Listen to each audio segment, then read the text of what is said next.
Adoráveis Mulheres me ensinou a ser uma grande mulher, assim como tantas outras que existem.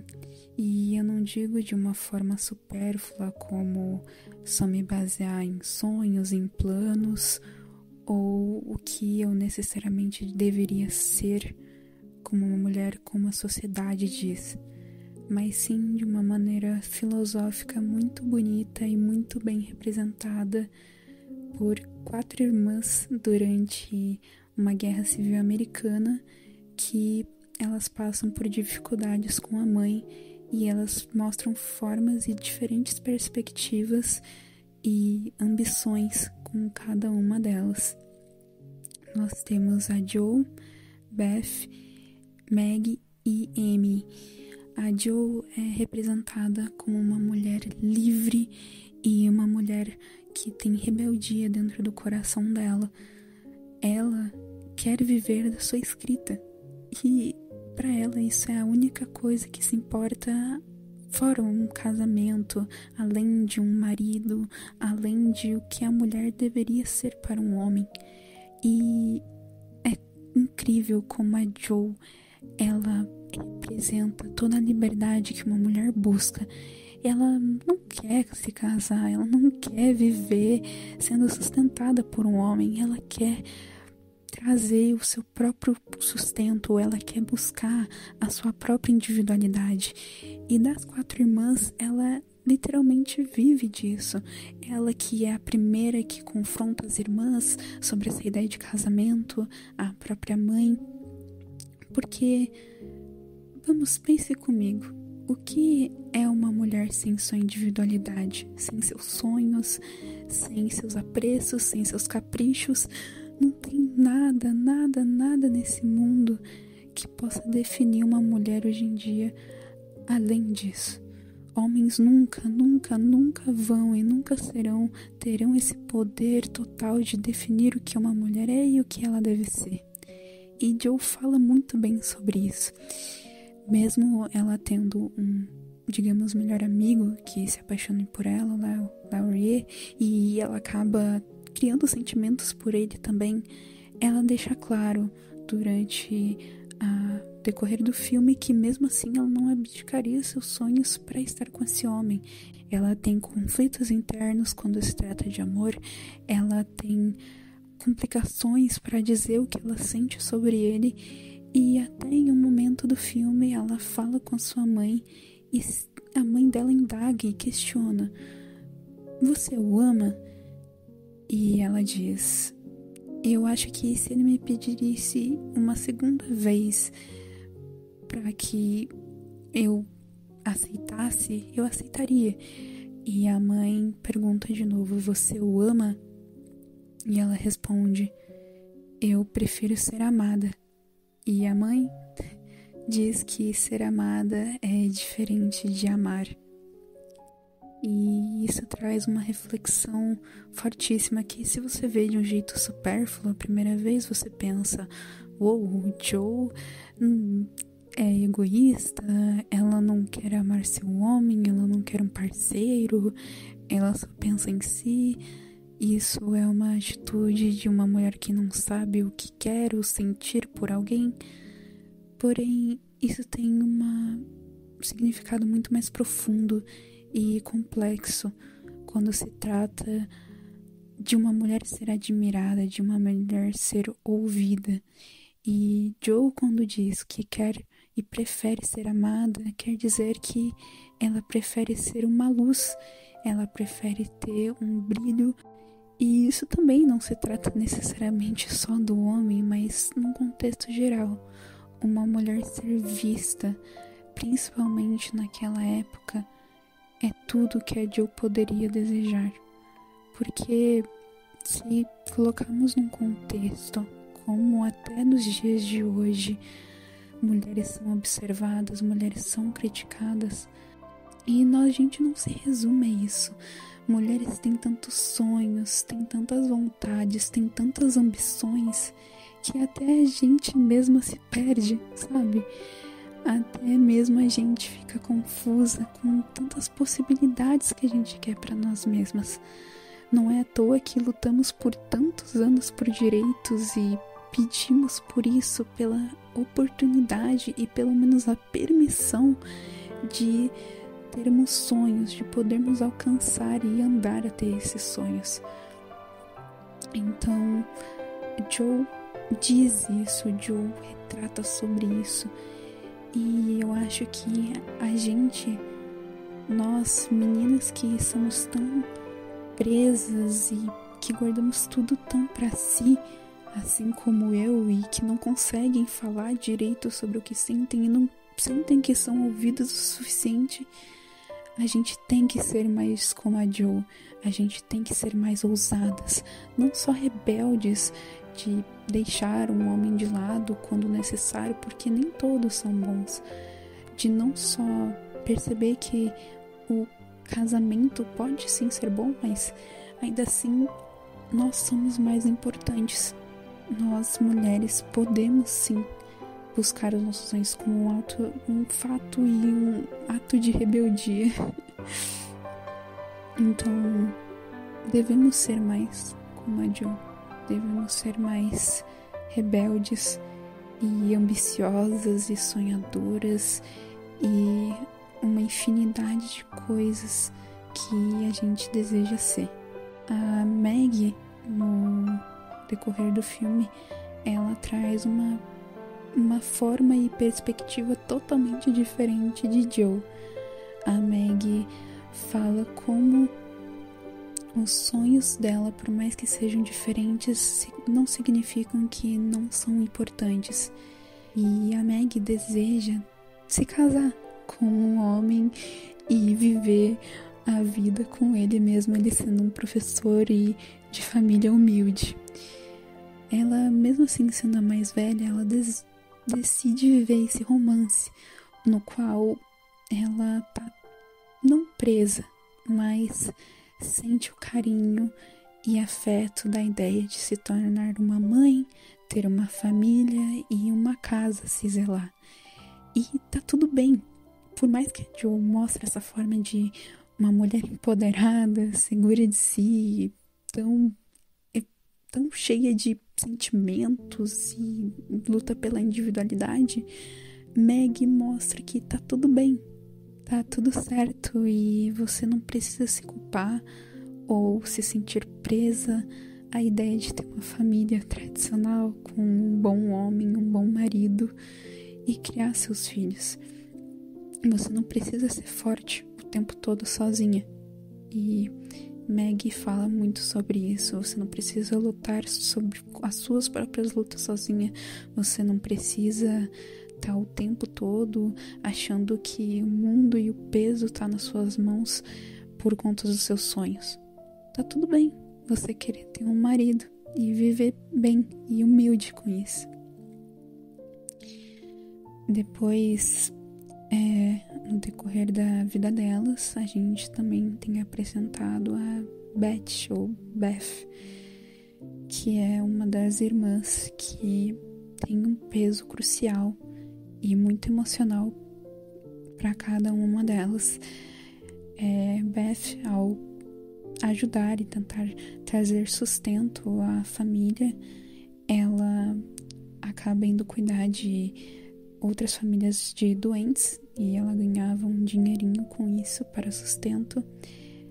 Numa dessas visitas ela acaba pegando uma doença, que é a doença escarlate, que é uma febre que era extremamente mortal, digamos assim, na época, e não tinham medicamentos, não tinha remédios que pudessem a salvar.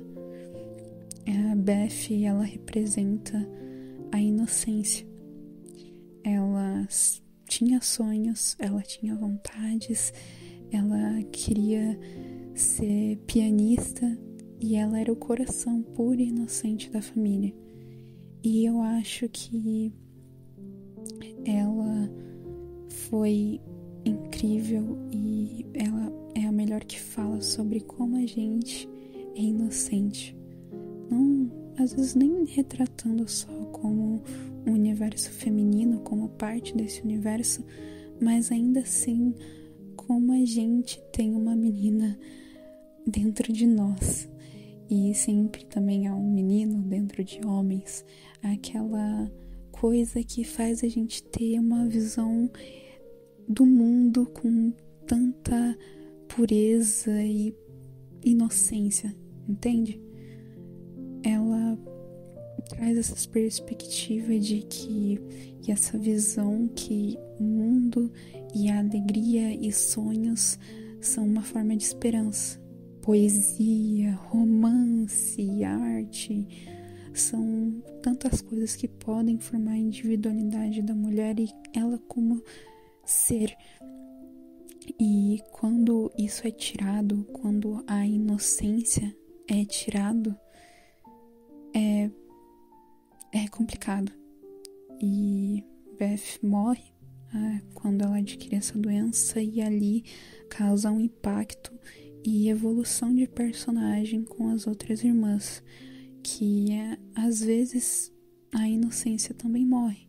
A gente abre os olhos, tem um realismo melhor sobre como a vida funciona e ao mesmo tempo isso pode nos impulsionar a seguir em frente.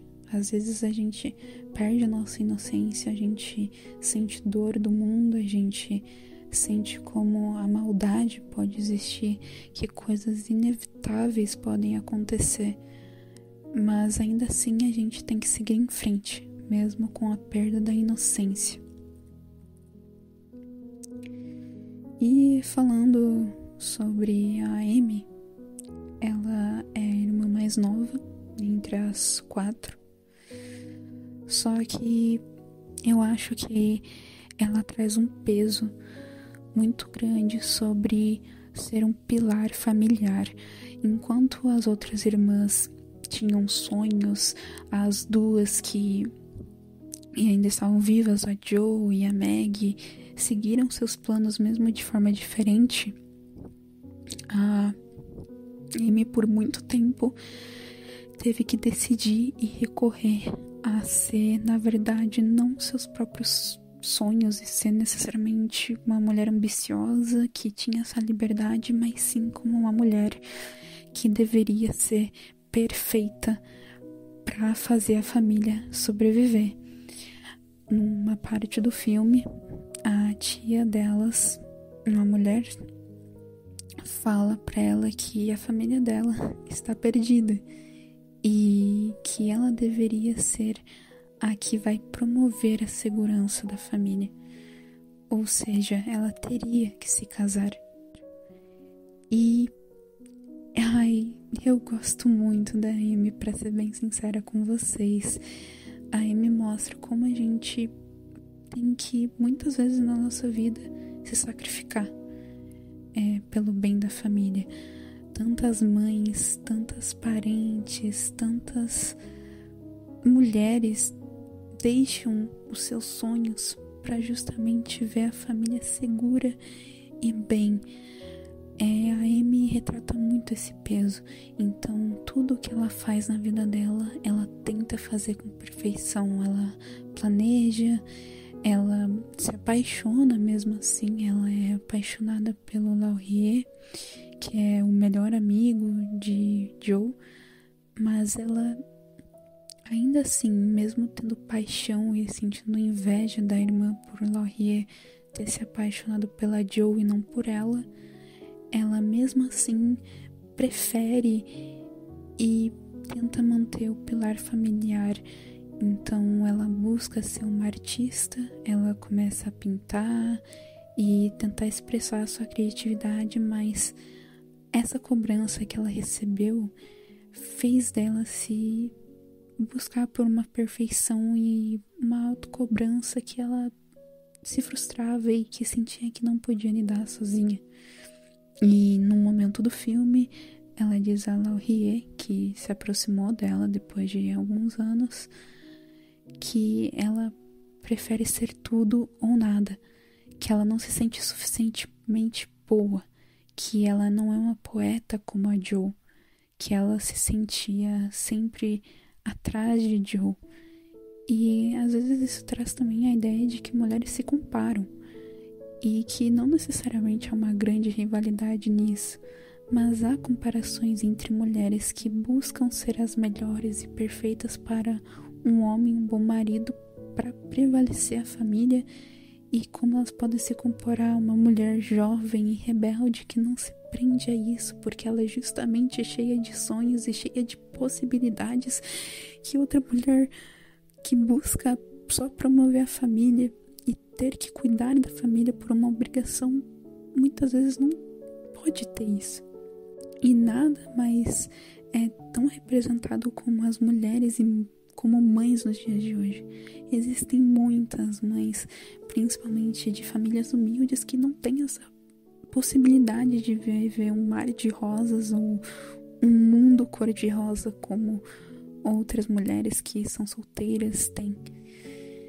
E que bom, não tem filhos, né, que não nasceram em circunstâncias precariosas e predicatórias. Então, Amy é uma ótima representação e traz essa significância sobre como mulheres às vezes não têm escolha, independentemente dos seus romances, das suas vontades, às vezes nós não temos escolha.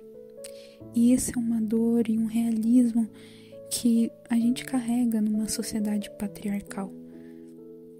Mas ainda assim existe um lado bom nessa história, que Amy acaba se causando com Laurie, mas existe um contraponto muito importante que eu queria adicionar, é que Laurie ainda assim era apaixonado por Joe.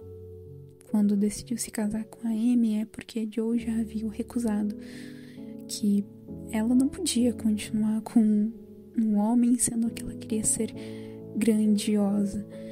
Então Laurie desiste dessa paixão com Joe, mesmo ainda tendo esse carinho por ela, e decide se casar com Amy, mas ele deixa claro em um momento do filme que as formas de amor que ele sentia por Amy e por Joe eram diferentes, de formas diferentes. Ele sentia uma coisa diferente por Amy, e isso traz um questionamento. O que, agora num contexto masculino, por quem homens verdadeiramente se apaixonam? Por mulheres livres, independentes, ou mulheres que eles têm que se casar e existe uma obrigação em cima disso? Porque isso é uma realidade que existe, e às vezes até traições rolam por conta disso. Não estou romantizando a traição, porque querendo ou não é errado, e é algo feio, um pecado na minha perspectiva e no meu ponto de vista. Mas ainda assim é incerto. Tem homens que podem preferir mulheres livres e cheias de vida e querer viver um sonho com elas, mas às vezes sim existe essa obrigação de ter que se casar com uma mulher que eles podem não amar, propriamente dito. E isso acontece muito, e é complexo e difícil, e o filme aborda muito bem isso, sobre certas confusões, pelo menos no olhar de Laurie. Ele traz isso, né? Como homens podem viver esse amor platônico com mulheres livres algumas vezes, e mulheres que eles têm que continuar por uma forma de status, por aparências ou pelo que mais importa, que é a casa, é o preocupar com o destino da família e por assim em diante. Com as perspectivas de cada personagem, eu gostaria de falar aqui que é lindo. Eu acho que existem muitas coisas a serem faladas sobre esse filme, sobre a extensão que ele traz e aborda. Muitas vezes as mulheres não entendem como elas são parecidas, mesmo com tantas formas diferentes de ser uma mulher, ainda assim a gente não se entende e às vezes nem olha para outra. E Adoráveis Mulheres me fez pensar em mim, me fez pensar na outra, me fez pensar em cada uma que já passou pela minha vida, me fez pensar mais na minha mãe, me fez pensar mais na minha avó e tantas outras amigas e conhecidas minhas, tias, parentes, primas. Todas nós temos um sonho a se falar, todas nós queremos ser ouvidas, todas nós buscamos um amor, todas nós temos uma paixão e inocência que já foi retirada de nós. Então a gente devia mais falar sobre Adoráveis Mulheres, deveríamos dizer mais, deveríamos se expor mais, deveríamos ser mais mulheres, deveríamos ser mais adoráveis, deveríamos ser mais rebeldes como a Jo, deveríamos ser mais pé no chão, às vezes, como a Amy, e estarmos sempre acordadas e preparadas pelo que o mundo nos faz ter que enfrentar, faz se sentirmos desafiadas. Enfim, eu amo Adoráveis Mulheres e mais gente deveria amar Adoráveis Mulheres.